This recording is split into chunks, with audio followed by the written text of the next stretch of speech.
welcome to the 7th media stop of a 13 media stop of the CNG Sea to Shining Sea Compressed Natural Gas Road Rally that I'm proud to say originated right here in West Tennessee. How about that?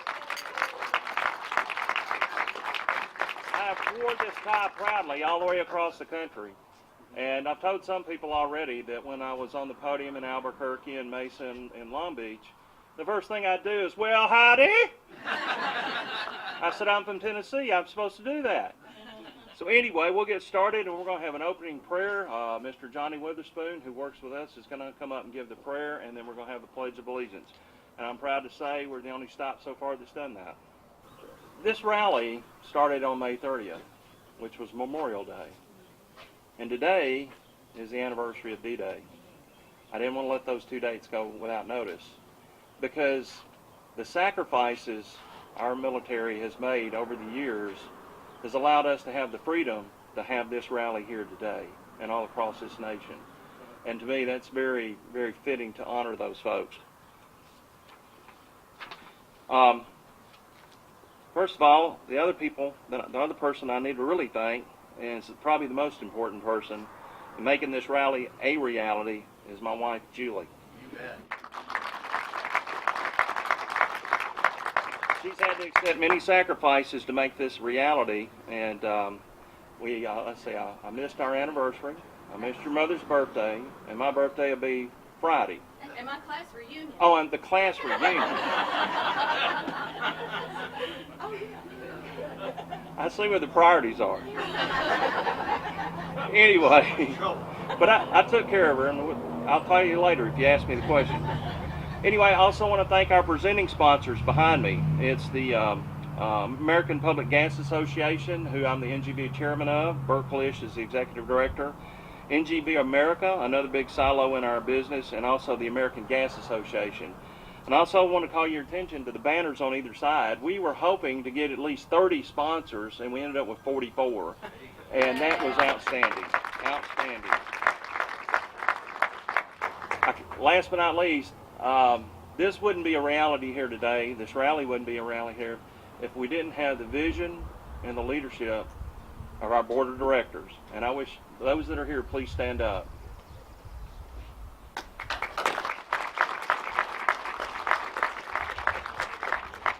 You know, I answer to 5 bosses, and these gentlemen, they've stood behind me. They understand the vision of what's going on, and I can't thank them enough, because without them, things like this wouldn't happen. And look what we're doing now. We're going across the nation and energizing all these spots across the nation. Just a little over a year ago, we had our grand opening here at this one-of-a-kind CNG station. It is the cleanest and greenest CNG station in the nation, and we can pretty much attest to that for the ones we've been to.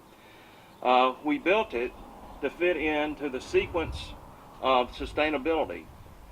Manufacturers are all about sustainability. Now long-haul trucks are about sustainability. They want to move their product from point of manufacture to point of sale.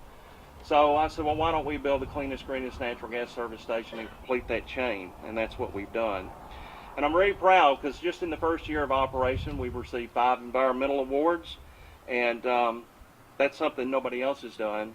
And we've all seen traffic come through here. It's not been completely void. We've had Seaboard Trucking, we've had J. Ryle Trucking, we've had Core-Mark Trucking, we've had individuals come through, we've had Waste Management to come through, and of course we have 14 of our vehicles that run on natural gas as well. And I'm real proud of those folks that have come by, and they found us, and they're going to continue to come by. Also, we also had Anheuser-Busch just the other day. It was the big green trucks that 100% powered by natural gas from seed to sip. But you know, a rally is a lot like a revival, isn't it? Now, I'm not going to preach a whole lot up here, but we've visited other media stops, and it seems like we have given everybody a booster shot.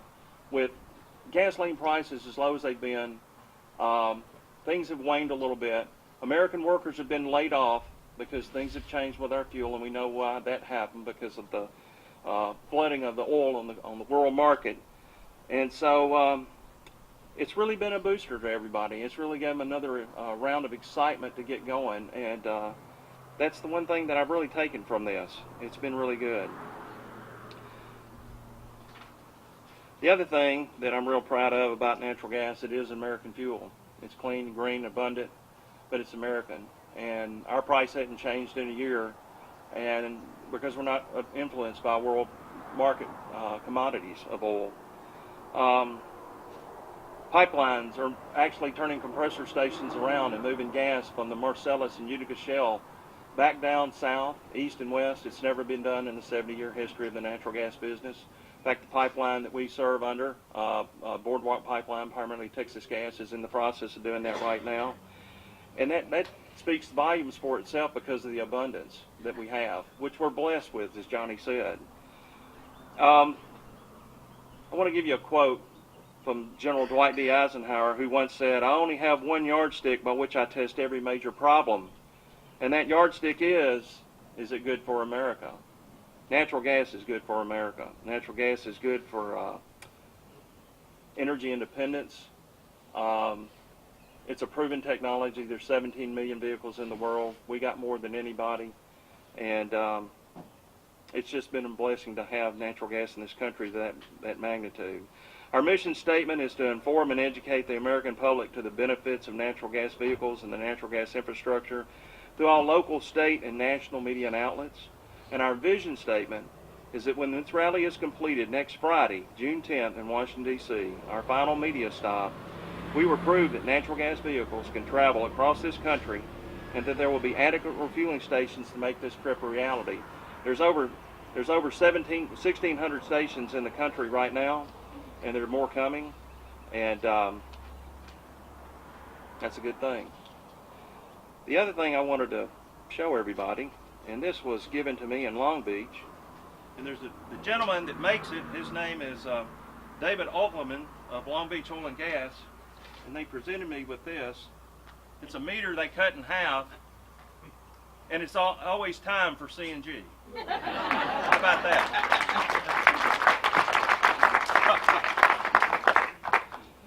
Also, before I get off the stage here, I want to recognize Miss Tennessee. Thank you for coming today, and thank you for being here. Okay, well, that pretty much concludes. Well, wait a minute. I got one more thing. You got to put up with me a little bit longer.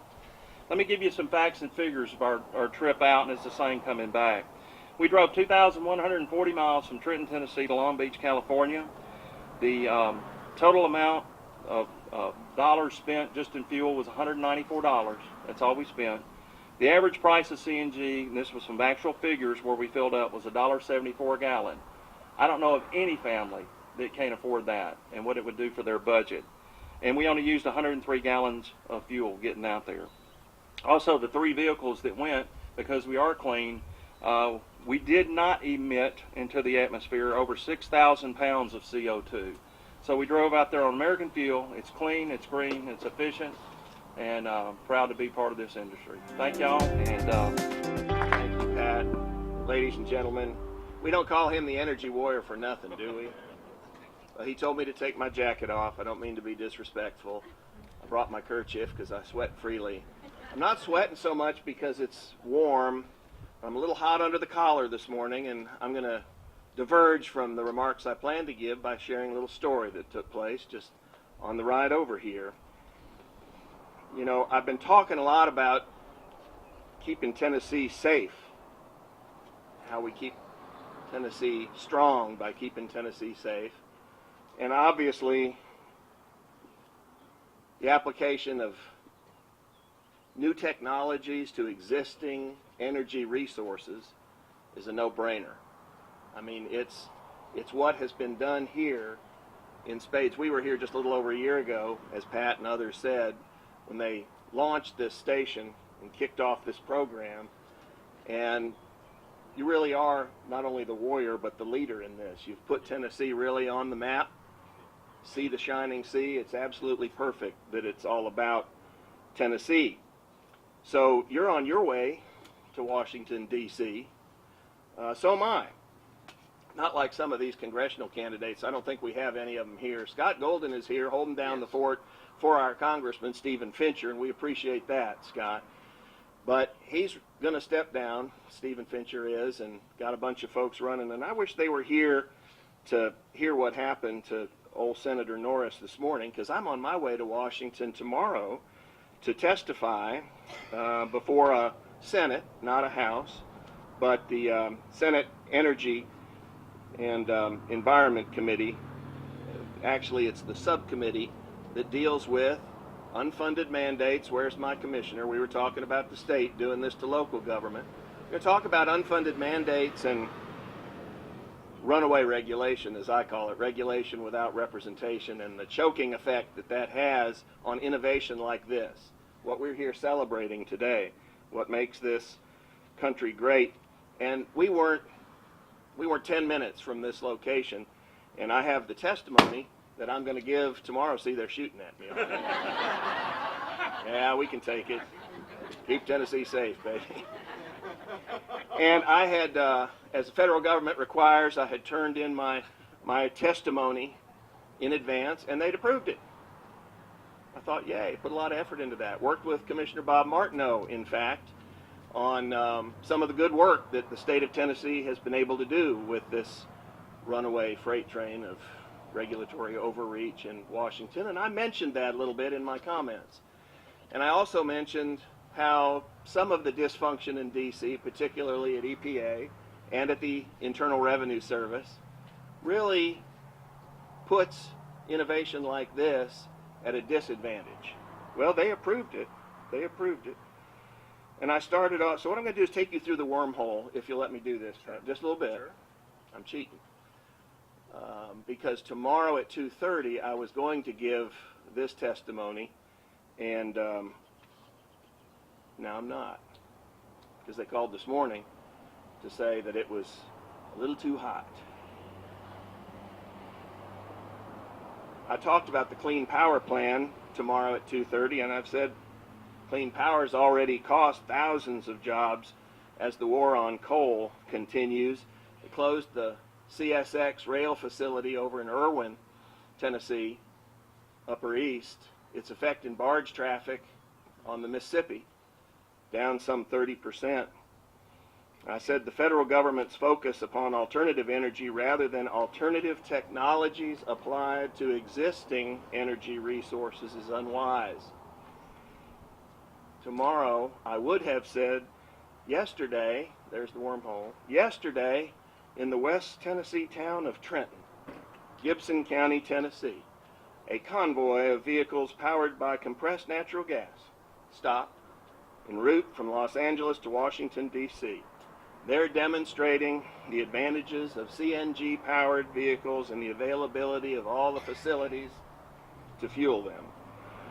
But the federal government discriminates against this technology in a number of ways. The federal government continues to play an active role in promoting alternative fuels, in hopes of enhancing America's energy and national security. Unfortunately, rather than provide equivalent incentives among all different alternative fuel vehicles, the federal government has tilted policy towards electric vehicles, thereby disadvantaging all other technologies and creating an uneven playing field. And then I got more specific, and I want you to hear it because they won't. The root of this inequity can be found in the Internal Revenue Code, Section 30D, which was created by the Energy Improvement and Extension Act of 2008. Bear with me. It was amended in the stimulus bill in 2009. The Internal Revenue Code provides up to $7,500 tax credits to consumers who purchase a qualifying electric vehicle. This credit remains in place until manufacturers produce and sell 200,000 qualified vehicles in the United States, but no similar credit exists for natural gas vehicles or any other alternative fuel vehicle. I know I'm down in the weeds, but I'm testifying tomorrow at 2:30 in front of a Senate subcommittee that invited me to come and tell them something of substance about the real people, the people of West Tennessee, the people of CNG. I gave them another example, and I won't give you as much detail, but another example is the unfair treatment of dual fueled vehicles, because they only treat natural gas vehicles, NGVs, as dedicated gas vehicles. Well, they called this morning and said they don't want me to say that. Might be a little too controversial. Say it anyway. Yeah, I'm saying it now, and you're hearing it here first. Folks, Pat mentioned this is the 72nd anniversary of D-Day. You mentioned Memorial Day. We're still in what I call Statehood Week.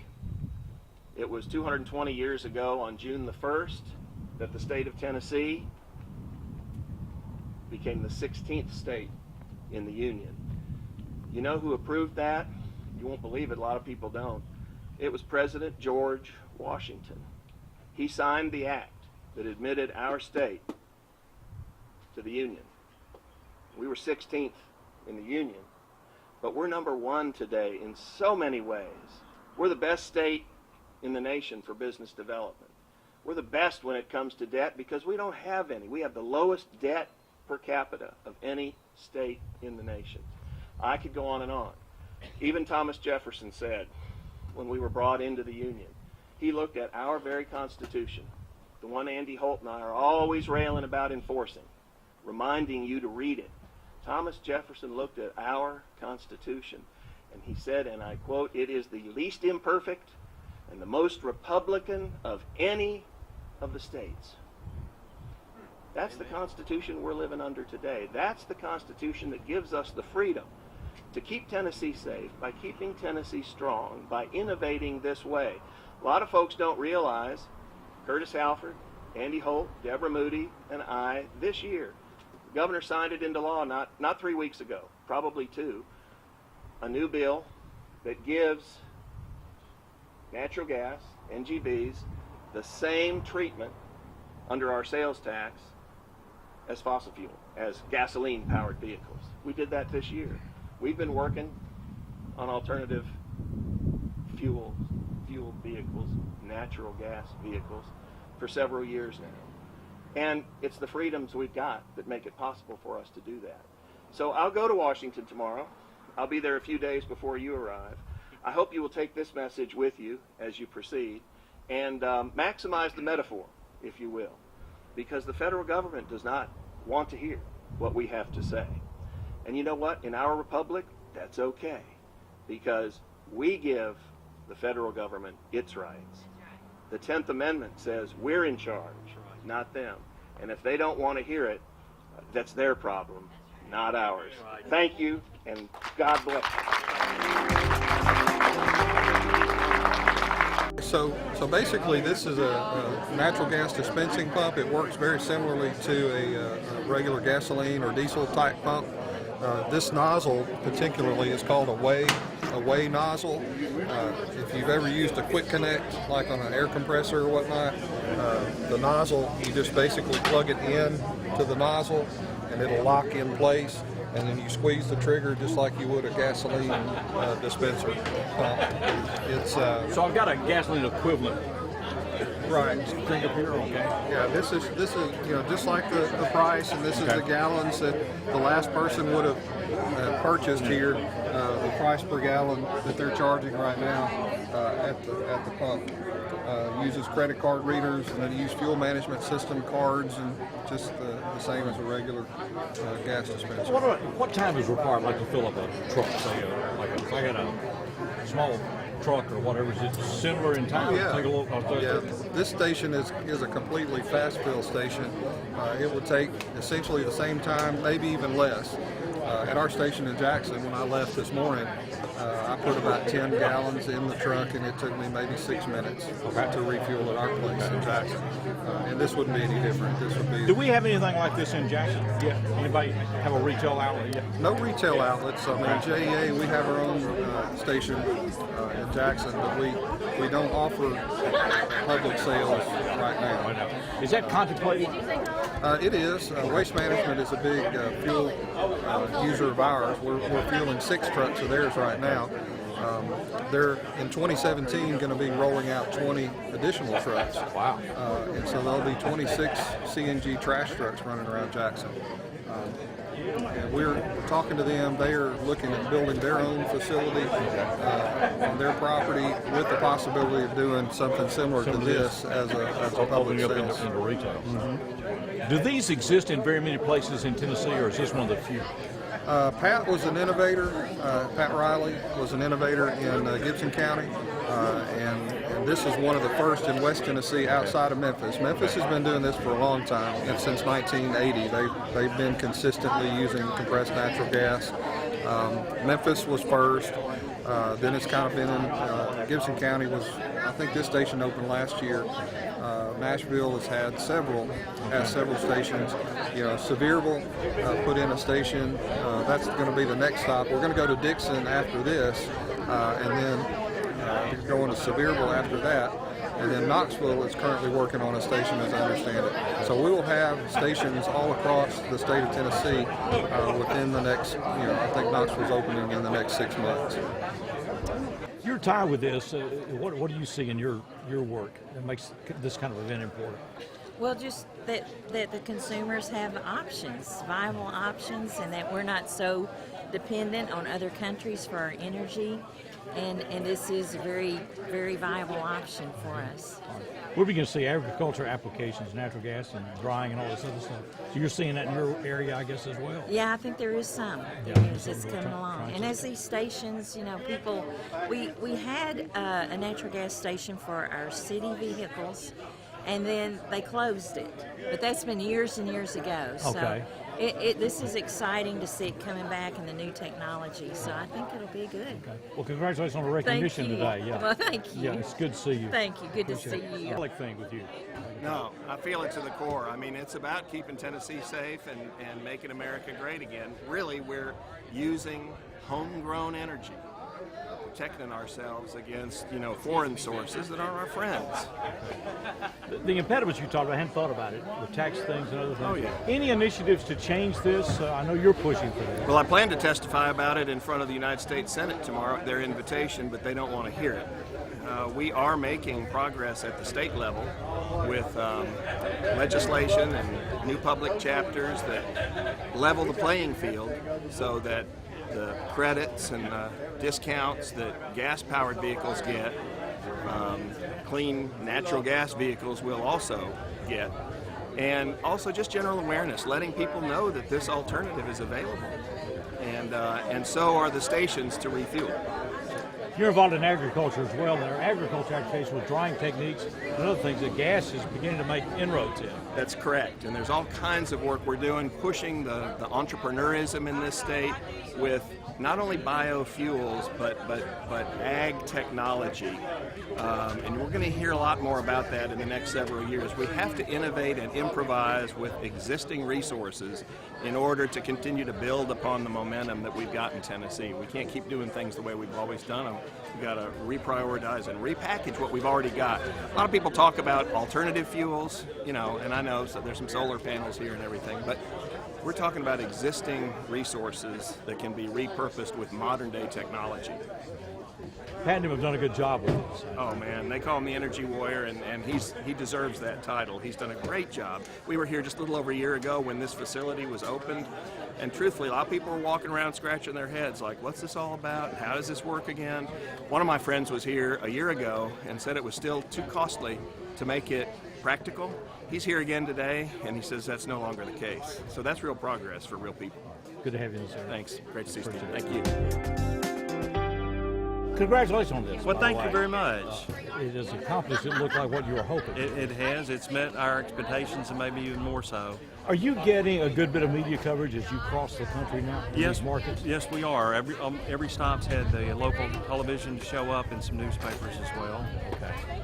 One thing, like I mentioned in my speech, it's really been kind of a booster shot. Everybody's so excited that there's this enthusiasm again. I mean, we've been kind of in the doldrums with low gasoline prices. Americans have been laid off, but this rally couldn't have come at a better time. And there's rumors we're going to have another one next year, even bigger. Okay. So you think you're onto something? Yes. What kind of questions do you get Do they vary in different sections of the country about gas? Of course, out west there are more stations. and They, things, a right? lot more. It's pretty much the same all across the country. Just Okay. you know, what's the rally? What's it all about? Why did you do this? How many trucks are in the vehicle, or how many trucks or cars are in the rally? And that's varied. We actually had one gentleman to join us in Oklahoma City, and he drove all the way to Little Rock. And he's not even in the gas company. He had a gas car. And he just wanted to be part of it. Okay. But Governor Fallon out in Oklahoma, she is all over it. They have an incentive program out there for their citizenry. If they buy a vehicle, they have an incentive program to pay for the incremental cost of the tank and everything. And she told me that it was a tough budget year for them, and they didn't cut it. She said, we're not cutting that.